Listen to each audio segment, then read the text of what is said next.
If you live in Marysville, chances are you've heard the name Walt Braun a time or two. Whether by word of mouth or old newspaper articles, it doesn't take much to realize how big of an impact Coach Braun has had on so many generations of Vikings. He's a local legend and one that will never be forgotten. A word or phrase that would describe him. Disciplinarian would come to mind. The word I think of would be intensity.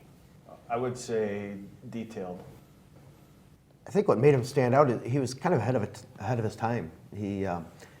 His organization, the program, people have modeled their programs after him since, and he was just way ahead of his time. He understood the value of getting a program started early and then building upon it. That was what I kind of noticed. Growing up in the system, you knew it was just kind of step one, step two, step three, all the way up. He put in the work. He put in the time.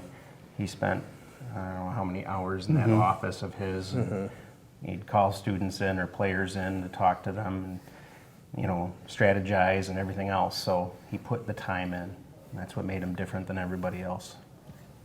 Braun's career record in coaching, 300 wins, 98 losses, and 3 ties, is tied for 9th all-time in the state. He received several Michigan Coach of the Year honors, as well as a National High School Coach of the Year in 1988. He boomed with success, never having a losing season throughout his career. Braun did an amazing job at surrounding himself with top-tier assistants and colleagues throughout the entire program. The way I would say he impacted my play on the field is really kind of emphasized kind of a team spirit where you didn't want to let down the people you played with, kind of a deep commitment to each other. We would go into the games fully prepared. We knew what we had to do, and that, in itself, I think, promoted success. Being prepared. He studied game film of the other schools. He made sure that we did.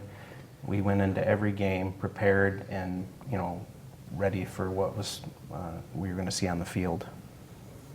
I think, all the assistant coaches that were with us all played a huge role. I mean, technology now, as being a current coach, is amazing. I can go on 2 hours after the game and get the video of what we're playing against next week, but it didn't happen that way. It was, hey, we got to drive out to Lapeer and get a game film from somebody because they went out scouting for you and they did this. And so, you had, I want to say Coach Knuth was usually up in the booth and Coach Hauk was up in the booth. They were our freshman coaches.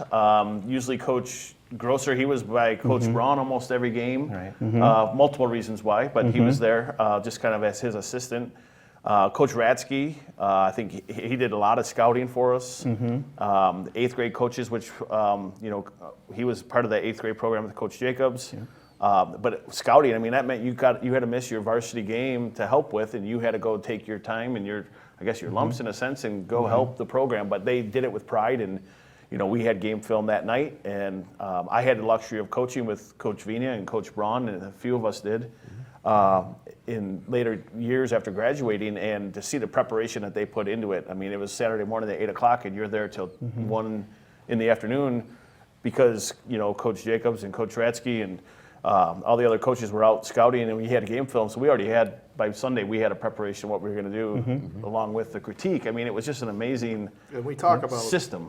Yeah, we talk about Braun quite a bit today, but I mean, Vina was the other side of that coin. It was definitely dual ownership of how that team played. He ran that defense. He had his own form of intensity. Yeah, I mean, you guys dealt more with Braun than we did on our side. It was always Vina, and he had his brand of intensity, but it pushed us to keep on going, and that was the thing. Yeah. I think for a long time they had their program, and the coaches. Now that I've coached for so long, and that I was able to coach with some of them, they had their expectations. Coach Braun had expectations. He showed them what he wanted. Guys like Coach Quinlan, Coach Hauk, they knew these little tidbits that they'd tell you. And what I lacked in physical ability or athletic ability, I was a sponge for that kind of thing. It's helped me in my coaching career. I just remembered it. But I remember Coach Hauk giving me a tidbit, or this guy's always going to be open on this play, and 30 years later, more than 30 years later, that guy's still open on that play. They knew it. They knew his program. Coach Braun had the expectations. He brought in people. He recruited people. He kept people. And there was dedication. And the preparation at all the levels was just, it helped prepare us for Yeah. That continuity. everything. Yeah. That continuity from 8th grade. You started in 8th grade and you started learning the traditions. You started learning, our formations and everything at that point, and it just continuously was repetition all the way up through our senior year. So, lining up and preparing for the games and the traditions that were started in 8th grade. Socks up, hats on, Right. shirts Shoes tucked in, polished. And they didn't change. shoes Right. polished. Yeah. It didn't. They And didn't from change. 8th grade Yeah. up. The Yeah. preparation. I remember Coach Knuth's when he would send his scout team out in his scout book that he would do. I mean, it was His like a scout whole book is playbook. awesome. It was Yeah. it was a scout team playbook. Yep. And do your job, be prepared, written on every page in big letters, and that just continued on all the way up through. But it was an expectation. I remember talking to Brian Gwizdala, who was younger than us, but he's coached with us off and on throughout the years. And he said that he played one season of split end, I think he said his freshman year, and he can still run those plays. He knows every play because they just didn't change, and you knew your expectation, you knew your job, and you did your best to do it. Yeah, and I think the other thing too, there were so many volunteers that wanted to be a part of the program as coaches. Like Coach Denarden, I mean, he was my linebacker coach, and he's an amazing coach, and he's still coaching the high school girls basketball now. We'd have Tom Hydra come in for the linemen. Absolutely, and then I was going to say Coach Kammer. Kammer. He did a lot with the offensive line, and they were all just volunteer people that loved the program and played in the Put in program. hours just, and hours and hours Yeah. to help the Coach program. Greenwood, I mean, he was Yep. like, I guess, the transplant from it. They moved Yeah. in from Elginak, and When Coach but- Gigas came back Coach our Gigas? senior year, or Yeah. our senior year, Yeah. not your Yeah. junior year. Thank To you. make sure I say that. Yeah. When he came back, he had a lot of drills that he went through that he had been teaching for years. And the funny thing is that I've helped Bill coach off and on with his running backs, and I've taught those running backs the same drills that I was taught back then, and he had been teaching them 20 years before that. And they still work. They still work and help prepare athletes to get better. Some of the people I remember, one of the persons that I remember the most that was always in the background, but he was tradition in itself, was Neil Collard. He was the announcer, and he had been there for ages before we even got on the field. So, I mean, he was there every Friday night, always announcing the games and ready to go. And then you had the guys next to him on the scoreboards. They were there all the time. They never missed a beat. Yeah, and all the behind the scenes. I mean, the Booster Club was amazing. They would watch film, our game film on Monday nights. The Booster Club they'd have 100 people there, and Coach Braun would run it, and he'd be as brutally honest as he is to us. So the parents had nothing to complain about. They loved it. And They got to learned and see they. it. The chain gang was there for years. Generational, still probably family members involved now. The Reeds. Yeah, Yep. just an amazing. But I mean, it's all volunteer time. But they just want to be a part of something small town, Marysville, and just wanted to be with a successful program. And even if it wasn't successful, they just loved the love of the game. It was amazing. No, I mean, a program that has that level of success, it isn't just because there's one good head coach, right? There is a group of great coaches that sometimes operate in the shadows or operate up in the booth, and you don't necessarily see them. They're calling the plays, or they're making decisions that can impact the game, but they're kind of hidden away up in the booth with the headset on. And you think about all those coaches that started under Coach Braun and the records that they had as well in their individual programs. So 8th grade, 9th grade, JV. Most of those coaches are in record books with, awesome win records that they just were emulated from Coach Braun. Yeah. Well, and I think a testament of the coaching too is the passion they had, and a lot of us coach now. Right. Or have coached. I mean, I remember getting out of high school and going to SC4, and I coached. It was just something and I'm coaching again. And the amount of, if you look through the program, probably when they were there, and the amount of coaches that came out of that area.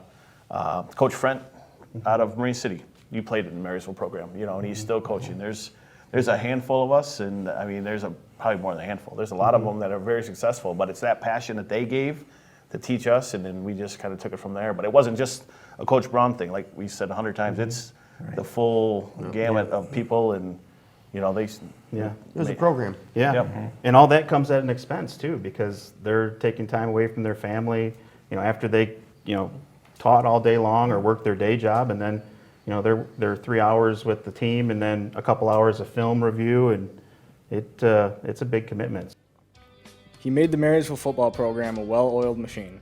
He was innovative, organized, and a darn good football coach. His teams believed in themselves.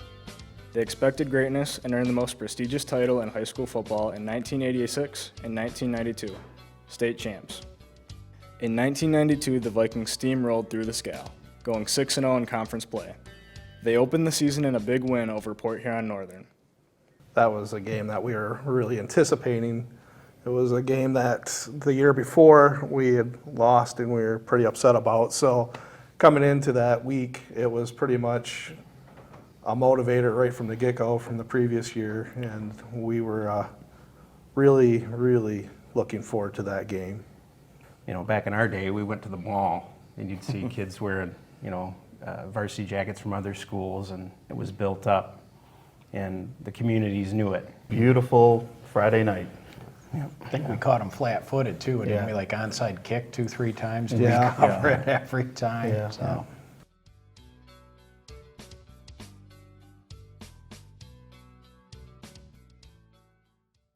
Well, I would say what I remember about Jackson Lumen Christi was homecoming. I think we were kind of high on the hog, thinking that we were invincible. Right.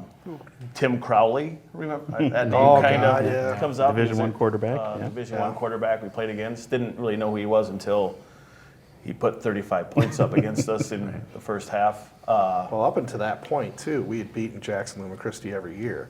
So it was almost, we were overconfident coming in, thinking, yeah, we're gonna pull this off like we do every year. But that was the one year that they just had enough. Yeah, They outplayed us and out-hustled Yeah, us. a story of just nothing going right for Yep. us and Right. everything going right for them. But in retrospect, looking back at it, for me, it was probably the best thing that happened. Right. Because by that point, we finally got our head back in the game and understood that we couldn't take anybody lightly anymore. Yeah, for me, it felt like a nightmare, a dream where you just running in sand, couldn't get anything going, felt like you were standing still and helpless in the game. But it also, like Aaron said, it really changed perspective. Like, okay, we're not invincible. It's time to get focused and refocused and be ready for the next opponent. Well, yeah, because up until that point, too, I mean, we were running the field on offense and defense. Right. I mean, we were shutting people out. You guys were scoring big time. So, I mean, it was a wake-up call.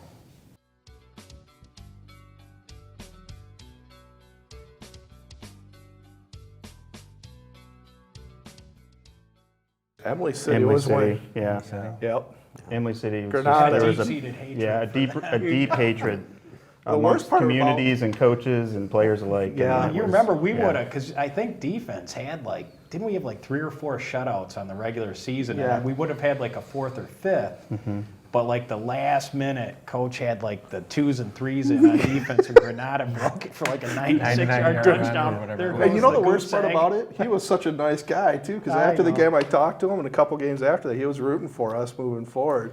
But going to that game, I mean, we had, Granada, not Granada, and we had shut them down defensively, and then they threw the third string in and ran a 99-yard touchdown, so. Yeah, there was quite a coaching duel between Coach Braun and, is it Plunkett? I thought it was Yeah. Watkins. Watkins at the time? Yeah. He was one of Coach's players Yeah. from the late 60s. Yeah. So. Marine City was the same way, though. Yeah. I mean, Yeah. for me, I looked at Marine City as, one of our biggest rivals. I mean, Emily City was because they were good at the time, and we had struggled with them, when we were younger. But I think Marine City for me was one of the biggest ones. I never ever wanted to lose to Marine City. After shutting out Port Huron to wrap up the regular season, the Vikings drew the Clawson Trojans as their first-round opponent in the playoffs. We'd be hours watching films. I mean, weights and agility turned into film.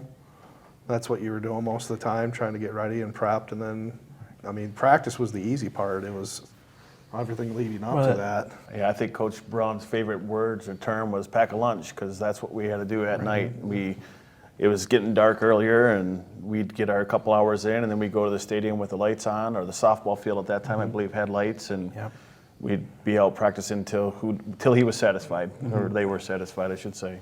I don't know if you guys think the same thing, but we prepared for every game the same, it seemed. Didn't matter if we were playing, you know, who do you say, Lum? Yeah. Lum Junior High. Lum Junior High, or if we're playing, you know, the defending, you know, state champs, the preparation was the same. I You can know. say that most of the time, practices were harder than games, if that tells you anything, because we were practicing harder than we were in playing against these people in these games, and I think it shocked them more because we were already beating each other up in practices. Following back-to-back home playoff wins, the Vikings traveled to Memorial Stadium, a neutral site to take on the Montrose Rams. Montrose was the final obstacle holding Marysville from a trip to the Silverdome. After a hard-fought 20-12 victory, the Vikings had punched their ticket to a state championship appearance. Disbelief for me. It was kind of a numb feeling, not understanding where I was about to go. Yeah, I think the feeling was, like Aaron said, it's just sitting on the best thing is we got to play Memorial Field for, you know, a state semifinal game, so it was almost a home game. Which was almost controversial at the time, Well, too. Yeah. But And it was 75 degrees in the middle of October or Right. November, whatever it was, and which was great. I mean, we had a great Previous home, two home games, it stand. snowed. It did. That was an amazing day for football. But just a surreal feeling. I mean, just to Yeah. be like, oh, everything we worked for, here we are, and we get to go play indoors next Yep. week. Like, that was just Yeah. But with all that said, I remember, one thing I remember about that game is Coach Braun afterwards, he wasn't satisfied. He wasn't happy.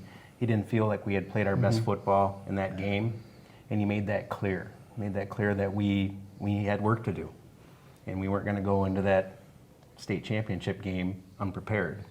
I think he had to, though, because a lot of people thought that Montrose was the tougher team that we were going to have to play. They weren't as Right. good as Kingsford, or they were better than Kingsford. So we had to keep that momentum and that mentality.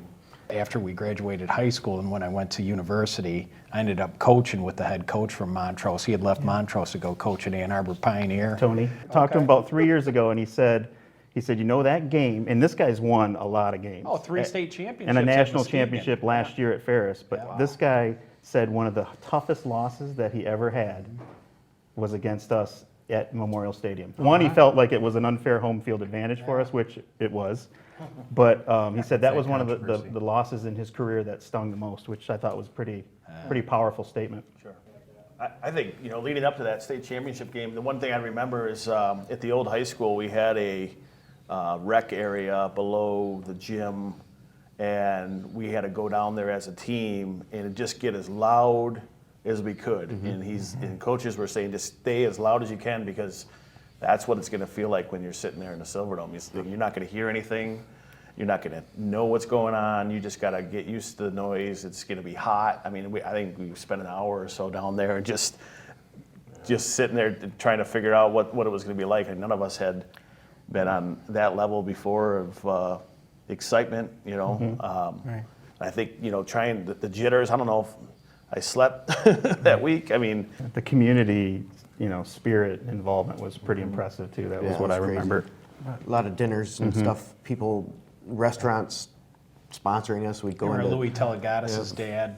Four-star. Dad. Remember Mom and Dad put on something for everybody. I think it was that after the last regular season game. We had all the kids out at my mom and kind of dad's celebrities. place. That was, I was just going to say, a lot of the team building stuff that we did, we were a close-knit group. That was one of the reasons why I think we were so successful, is because everybody got along. I mean, yeah, we would have our tussles at practice because we were intense, but for the most part, everybody had each other's backs, and we meshed as a team, and we played as a team, and that's why we were so successful. We had some individuals that were really great players. None of us were fantastic players, but as a team, we always worked really well as a team. And that's what always got us through to the next step, was the fact that you could count on the fact that the guy was going to be there for you. And if you needed something, we'd make sure he was taken care of on or off the field. Coach Braun knew that too. If you remember when we were in 8th grade, he came to us and told us, you know, you're a special group. You guys have the potential to do great things. And that stuck with me. I'll never forget that. That was something in 8th grade, to have this legendary coach had already won a state championship at that point come to you and say, this group's special. And we were able to fulfill what he had seen back then in 8th grade by the time we were seniors. So the Vikings traveled to Pontiac. Awaiting them was the Kingsford Flivvers, a strong team that was like Marysville in a lot of ways. A similar record and the same wing T style offense. Mark, it really does make an interesting matchup. Normally the wing T is a very potent offense, and that's displayed by the numbers that these two teams put up. They both score about 30 points a ball game. But in this situation, they both run the wing T, so the defenses, they get to see that offense every day. Should be interesting. Which defense is going to be able to handle the wing T?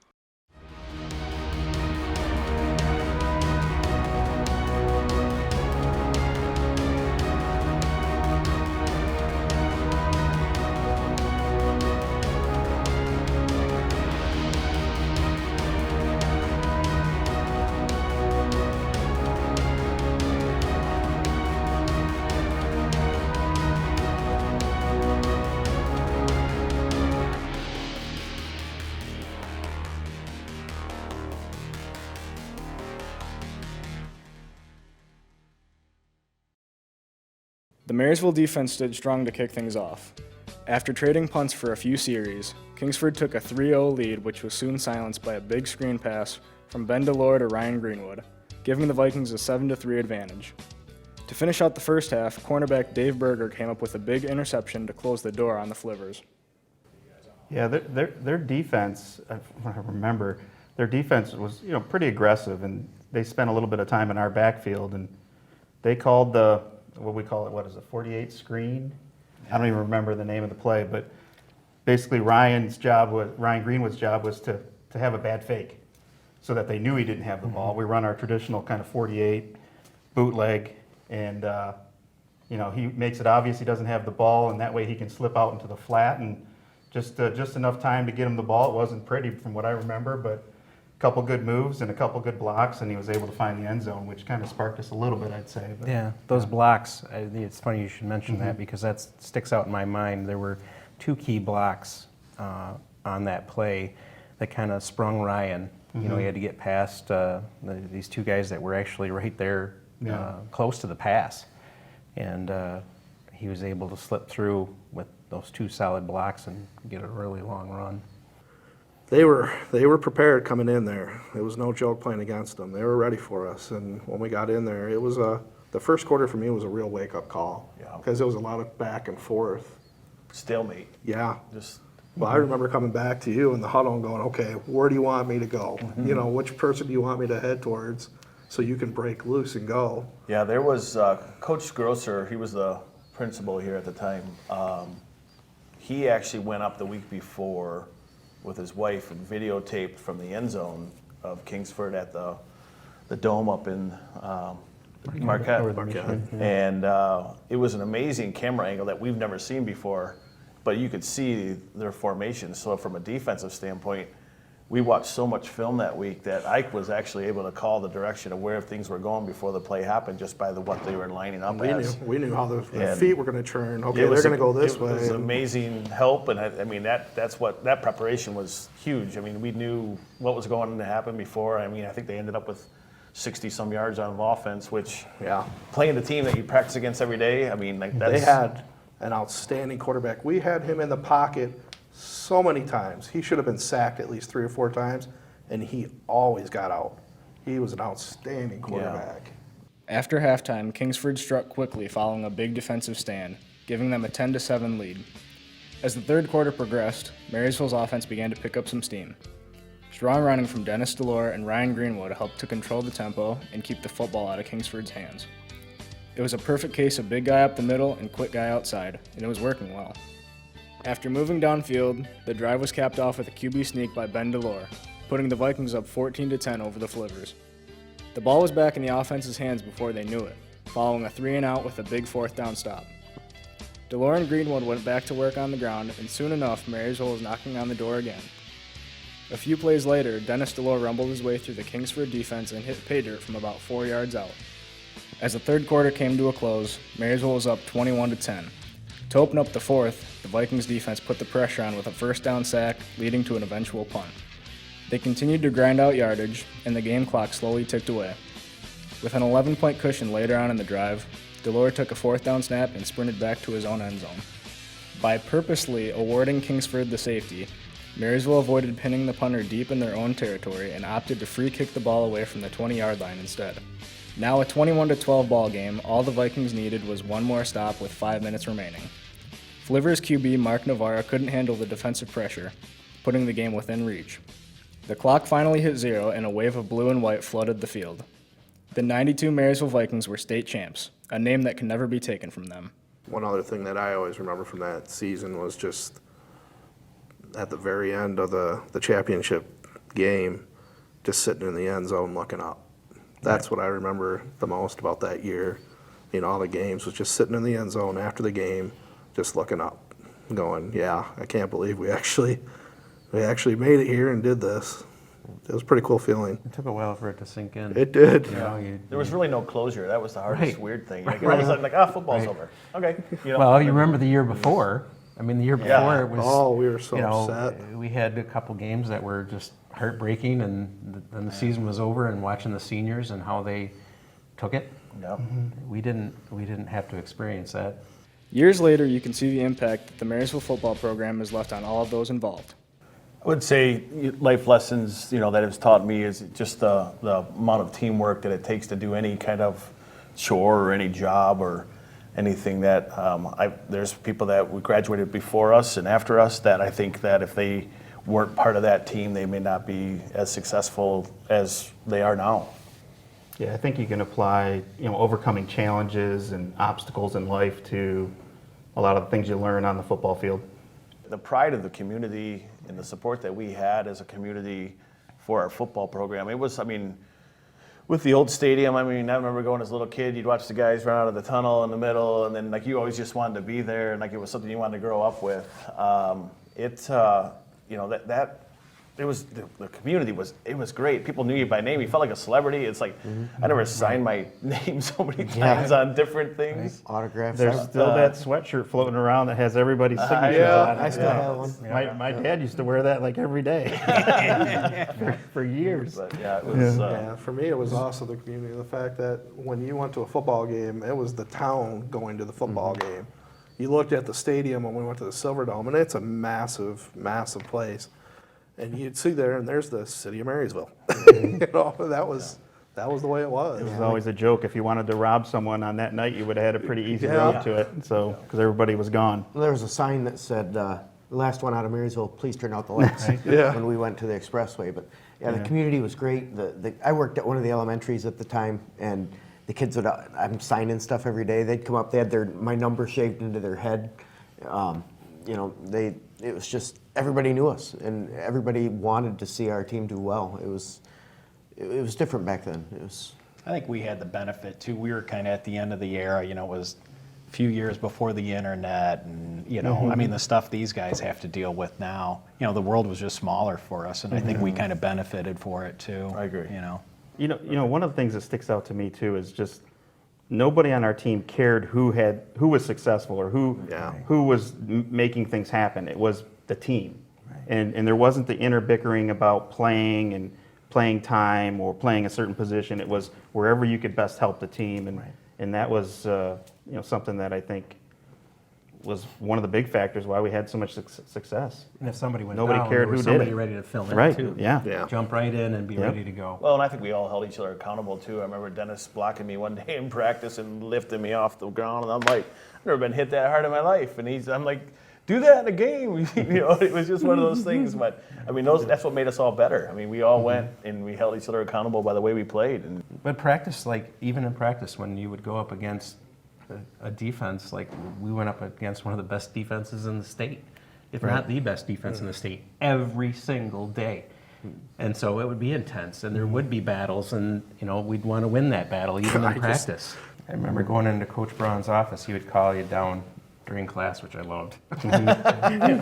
Get out of class and go down to his office, but you'd go into that little office, which was an old ticket sales booth or something that he had packed with at that point, Years of 30 history of years football. of Yeah. football from the program, Yeah. the programs before us. And, you know, just talking football, preparation, all that kind of stuff. That's all he did was eat, sleep, breathe football. That was his. Yeah. But he was a big believer too, and like, because nowadays, you know, since I've been in education, you see a lot of like coaches where it's like, hey, you just worry about playing football. I mean, he was a big advocate for us playing other sports. Oh, yeah, yeah. And I mean, he went to like everything. He Oh, he went went to to the wrestling wrestling matches. matches, He'd yeah. go to all the girls' I know games. that's Basketball influenced. It's games, influenced track Bill and- because yeah. coaching with Bill, he's constantly telling Yeah. the 8th graders do other sports. Yeah. It'll get you better prepared for football. Even if it's your favorite sport, it doesn't matter. Play other sports. Make you a well-rounded athlete. You know what Coach Braun would do, which I thought was always a nice touch, is in the off season when you're playing other sports, he'd cut out the newspaper clippings or Yeah. the box score and put it in a card and send you a nice little note that said, you know, hey, nice work, you know, wait, you know, with what was our logo at the time? Was it Pride, or we had he signed the card PAT, Pride, Attitude, Yeah, Tradition, exactly. yeah. Yeah, he would sign every card with PAT. So, but that just, you know, going above and beyond and taking an interest in his players to a level that I think makes a big difference as well. The other thing too that was unique is Coach Braun having had a stroke, and you know some of the challenges that he was experiencing with, you know, motor skills and, you know, being able to speak, and you know the way he adapted to it kind of demonstrated toughness that, you know, brought us together as a team. And you know, here's this guy who, you know, you could barely hear him. He has a megaphone now and a golf cart, and you can see it in his eyes. He didn't have to say it, right? You knew when you messed up. But I thought that also brought us closer together as a team too. The way that, you know, 65 guys would huddle around a golf cart to hear the whisper of what he was saying, you know, and then we would break and get after it. So. The 30th anniversary of the 1992 championship is a time for our community to look back, remember, and be proud of.